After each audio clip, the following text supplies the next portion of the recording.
My GF cried, "You're always working late," accusingly. I said, "Building something."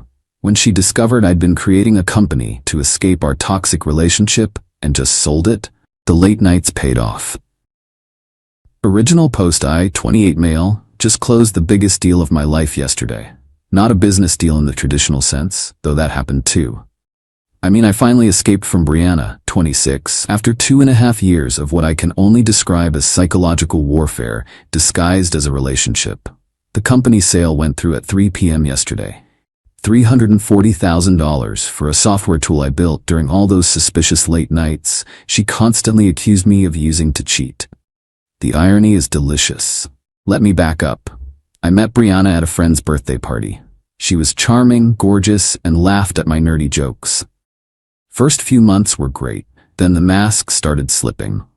It started small. She'd get upset if I didn't respond to texts within 5 minutes. She'd accuse me of looking at other women when we were out. She'd go through my phone when she thought I was asleep. I wasn't. She'd start fights right before important work presentations or family events. But here's the thing about toxic relationships. They don't start toxic. They decay slowly, like boiling a frog. By the time you realize you're being cooked, you're already half dead. 8 months ago, after another screaming match about me taking too long to buy milk, 22 minutes apparently meant I was meeting someone, I realized I needed an exit strategy. But Brianna had systematically isolated me from friends, knew where I worked, and had threatened self-harm whenever I tried to leave before. I needed to be smart about this. So I started working late. At first, I actually was working late on a side project. I'm a software developer by day, and I'd identified a gap in the market for a specific type of inventory management tool for small restaurants. Nothing revolutionary, just something that solved a real problem elegantly. Every night after my actual job, I'd head to the library or a 24-hour diner and code for 3 to 4 hours. Brianna was furious, of course. The accusations flew thick and fast. I was cheating. I was gay. I was selling drugs. I was in a fight club. Seriously, she suggested this. I just kept saying, "I'm building something." She'd cry, scream, throw things, show up at my office to catch me in the act. My coworkers started calling her the tornado because of the chaos she'd bring. But I kept coding, line by line, feature by feature. 4 months in, I had a working prototype, found my first customer through a Reddit post in a restaurant owners group, then another, then 5 more. Within 6 months, I had 50 paying customers at $200 a month each. Last month, a bigger company in the restaurant software space reached out. They wanted to acquire my tool and integrate it into their suite. Yesterday, the deal closed. Today, I told Brianna I was leaving. Update 1. The explosion was everything I expected and more. When I told Brianna I was leaving, she cycled through emotions like a possessed slot machine. Tears, rage, bargaining, threats, more tears, then something I hadn't seen before. Cold calculation. "You can't afford to leave," she said, suddenly calm. "You pay $1,800 for this apartment. You'll need first, last, and security for a new place. That's what, $5,400? Plus moving costs. Plus you'll need furniture because all of this is mine." She gestured around the apartment with a smirk. She was right about the furniture. I'd let her decorate everything, paid for most of it, but stupidly didn't keep receipts. Everything was hers in her mind. "I'll manage," I said. "With what money? Your little developer salary? After taxes and bills, you probably have, what, $2,000 saved up? Maybe 3? That's when I smiled. I couldn't help it. "What's so funny?" she snapped. "Nothing. You're right. It'll be tough." I didn't tell her about the $340,000. Why would I? We weren't married, no common law in our state. She had no claim to money I earned from a business I built entirely outside of our relationship that she didn't even know existed. But Brianna wasn't done. Oh no, she went full nuclear. First, she called my mom. Told her I was having a mental breakdown, that I was throwing away our beautiful relationship because of stress at work. My mom called me concerned. I explained calmly that I was fine, just ending an unhealthy relationship. When my mom mentioned Brianna had said we were planning to get engaged, we weren't. I realized how deep her delusions went. Then she called my boss. My boss. At 9 p.m., on his personal cell, still don't know how she got it. Told him I was unstable, possibly using drugs, and shouldn't be trusted with important projects. My boss, Rick, is a good dude. He called me immediately after. "Hey man, just got the weirdest call from Brianna. Yeah, we're breaking up. She's not taking it well. She said you're on drugs? Do I seem like I'm on drugs?" "No, you seem like you're dating a psychopath." "Not anymore." "Good. Take tomorrow off if you need it, and maybe consider getting a restraining order." But the real shock came the next day. I went to the apartment while she was at work to pack my stuff. Except, my stuff was already gone. My clothes, my laptop, my gaming console, my coffee maker, I'm particular about my coffee, everything. Gone. In their place was a note. "Your things are safe. We need to talk about our future. Don't do anything rash." She'd held my possessions hostage. I called the police. They said it was a civil matter since we lived together. I could sue her in small claims court, but they couldn't force her to return my things without a court order. So I did the one thing she didn't expect. I let her keep it all. Went straight to Target, bought a week's worth of clothes, grabbed new laptop from Best Buy. Checked into an extended stay hotel. All in, maybe $3,000. Pocket change compared to what I'd just made. But I did do one petty thing. I canceled all the streaming services, the internet, and the utilities that were in my name. Effective immediately. Her texts started around 8 p.m. when she got home. "The internet isn't working. Did you cancel Netflix? The power company says service ends tomorrow. This is illegal. You can't just abandon me. I have your things. We need to talk." I didn't respond, but I did screenshot everything. Update 2: Brianna's entitlement reached new heights this week. First, she tried to get me evicted from the hotel. She called them claiming I was a dangerous ex who was stalking her and staying there to be close to her. Problem is, the hotel was 45 minutes away from our old apartment. Also, I'd already made friends with the manager, Jerome, after helping him fix a bug in their booking system, occupational hazard of being helpful. He gave me a heads up about the call and we had a good laugh. Then she went after my money, or what she thought was my money. She filed a claim in small claims court for $15,000. Her reasoning? Emotional damages and 2.5 years of unpaid domestic labor. She actually tried to bill me for cooking dinner. Badly, I might add. The woman thought salt was spicy, and doing laundry, she shrank 3 of my shirts. But here's where her greed revealed something important. She had no idea about the company sale. See, I'd incorporated the business under an LLC with a generic name. All the banking was separate. I never worked on it at home. She thought my late nights were just me doing overtime at my regular job or cheating.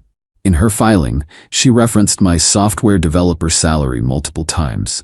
She thought she was dealing with someone making $75K a year. While she was playing small claims games, I was meeting with a realtor about buying a house.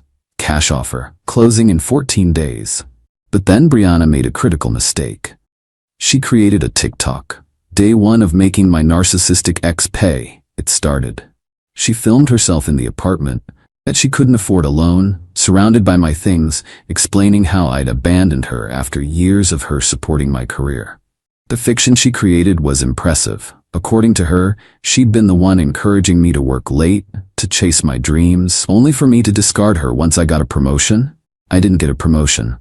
The video went mini viral in her circle. 50K views, hundreds of comments calling me trash. But she'd forgotten one crucial detail. My cousin Harmony follows her on TikTok. Harmony screen recorded everything and sent it to me. More importantly, she noticed something I hadn't. Brianna was wearing my watch in the video. My grandfather's watch that she claimed was lost when she hid my things. That's theft. Actual provable theft of an item worth over $2,000. I filed a police report, this time with video evidence of her in possession of stolen property. The police suddenly became much more interested. Update 3. The house of cards collapsed spectacularly.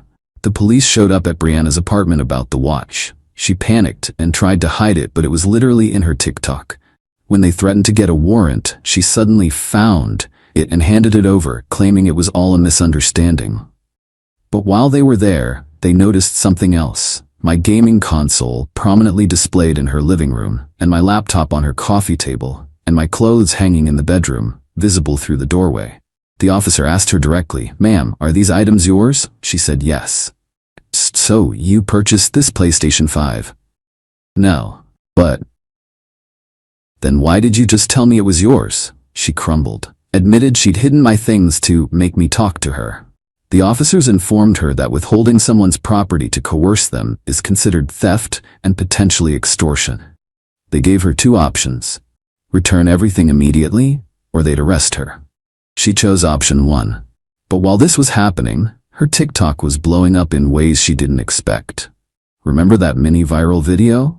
Well, someone in the comments recognized the apartment complex and mentioned that rent there was $1,800 per month. Others started doing math. If I'd abandoned her, how was she affording it? Why did she have all my stuff if I'd left? The narrative started falling apart.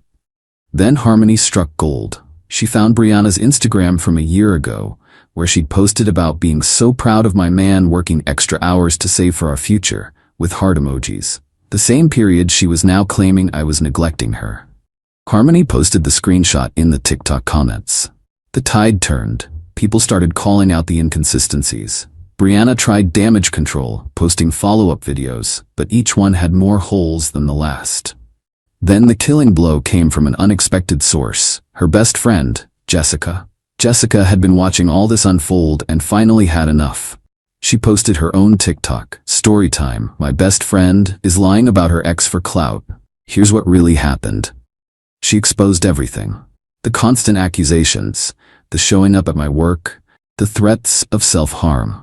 She even had screenshots of texts where Brianna admitted she was training him to be better through strategic emotional pressure. Jessica's video got 200K views in 2 days. Brianna's social media imploded. She went from victim to villain overnight. She privated everything, but the damage was done. Meanwhile, I closed on my house. 3 bedrooms, 2 baths, small yard, quiet neighborhood. First night in my own place, I sat on the floor, no furniture yet, eating takeout Chinese food, and felt something I hadn't felt in years. Peace. Then my phone buzzed. An email from Brianna's lawyer. She actually got one. They were dropping the small claims case and wanted to negotiate a settlement for her emotional distress. I forwarded it to my lawyer. "Yeah, I got one too. Amazing what you can afford with 340K, with 2 words, absolutely not." Final update. It's been 30 days since I moved into my house, and I need to share how this all ended because it's genuinely unbelievable. Brianna's lawyer dropped her after my lawyer sent back a counterclaim for harassment, defamation, and theft. Apparently, when he realized she'd been lying about the extent of my finances and saw the evidence we'd compiled, TikToks, police reports, text messages, he wanted no part of it. But Brianna wasn't done. She tried representing herself. She filed a motion claiming I'd hidden assets during our relationship, that the company I sold was marital property, we were never married, and she deserved half. She actually showed up to court with a printed PowerPoint presentation. The judge stopped her on slide 2. "Miss, were you and the defendant married?" "No, but did you live in a common law state?" "I don't know what that means." "Did you contribute financially to his business?" "I contributed emotionally." "That's not what I asked." It took the judge exactly 6 minutes to dismiss everything with prejudice. That means she can't refile the same claims. But the real karma came from an unexpected place. Remember Brianna couldn't afford the apartment alone? She'd gotten a roommate, a girl named Dakota who seemed nice enough on paper. What Brianna didn't know was that Dakota was Jessica's cousin. Jessica had suggested her when Brianna was desperately looking for someone to cover half the rent. Dakota moved in and proceeded to be the roommate from hell. Not maliciously, she was just living her life. Playing music at reasonable hours, which Brianna hated. Having friends over on weekends, Brianna wanted complete silence. Cooking foods Brianna didn't like the smell of. Normal roommate stuff that Brianna couldn't handle because she'd never had to compromise before. Within 3 weeks, Brianna was begging the landlord to break the lease. The landlord reminded her she'd need to pay 2 months' rent as a penalty. Money she didn't have because she'd spent it all on lawyers and a lifestyle she couldn't afford. Last I heard, through the grapevine, she'd moved back in with her parents in another state. As for me, The software company that bought my tool hired me as a consultant to help with the integration. I'm making an additional $10 per month for the next 6 months. I bought furniture for my house, stuff I actually like, not whatever was on sale at HomeGoods. I adopted a cat named Debug. Yes, I'm that nerdy. Started dating a woman I met at a coffee shop who thinks it's hilarious that I named my cat Debug. Life is good. Oh, and those late nights Brianna complained about? Now I spend them on my couch, coding if I want to, gaming if I don't, with Debug purring on my lap and no one screaming at me for existing. Looking back, the $340K wasn't even the best part of building that company. It was having an escape plan. Every line of code I wrote was a step toward freedom. Every feature I built was a brick in the wall between me and that toxic situation. To anyone stuck in something similar, document everything. Build your exit strategy. And remember, the best revenge isn't some elaborate scheme. It's just leaving and living well. Brianna, if you're reading this and knowing you, you've probably found it. I want you to know something. I started building that company the night you accused me of cheating because I bought 2% milk instead of whole milk. That argument was so absurd, so detached from reality, that I realized I needed to create my own reality. One where you didn't exist. Congratulations, you played yourself. Edit. Since some people asked, yes, the company that bought my software knew about the situation. My new girlfriend actually asked the same thing. Turns out, the CEO had gone through a similar relationship and recognized the signs when I mentioned working on it late at night at diners. He said the fact that I built something valuable while dealing with that level of stress showed the kind of focus they wanted on their team. Sometimes trauma becomes triumph. You just have to code your way through it. Edit 2. For those asking about the technical details, it was a kitchen inventory management system with predictive ordering based on historical data and local events, like if there's a football game nearby, pizza places need more supplies. Nothing that'll change the world, but it solved a real problem for small restaurant owners who couldn't afford the enterprise solutions. Sometimes the best businesses are the boring ones that just work. Final edit. I'm done updating. Brianna's mom reached out to apologize for her daughter's behavior. Apparently, this isn't the first relationship Brianna has destroyed with her behavior. Her parents are trying to get her into therapy. I wish them luck, but asked them not to contact me again. That chapter is closed. Debug, and I have code to write.